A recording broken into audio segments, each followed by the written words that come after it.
Welcome to Emily academy. This is doctor Moses. ఇటీవల కేంద్ర ప్రభుత్వం 2 తెలుగు రాష్ట్రాలకు నవోదయ పాఠశాలలు మంజూరు చేయడం జరిగింది. నవోదయ పాఠశాలలు మొట్టమొదట 1986 జాతీయ విద్యా విధానం సిఫారసు మేరకు ఏర్పడ్డాయి.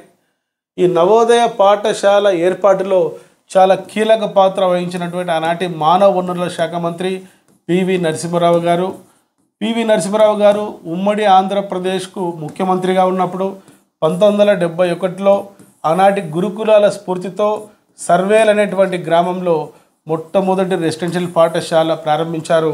అది ఇప్పుడు యాదాద్రి భువనగిరి జిల్లాలో ఉంది. అదే స్ఫూర్తితో కేంద్రంలో గ్రామీణ ప్రాంతాలలోని ప్రతిభ గల విద్యార్థులకు 80% సీట్లు రిజర్వేషన్ ఇచ్చే ప్రాతిపదికన నవోదయ విద్యాలయాలు ప్రారంభించారు.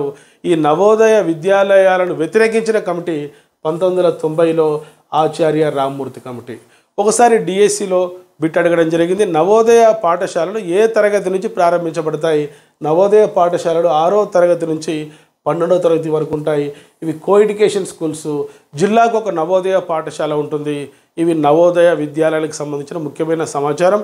ఇటువంటి కాన్సెప్ట్ బేస్డ్ బిట్స్ కోసం వెంటనే సబ్స్క్రైబ్ చేసుకోండి.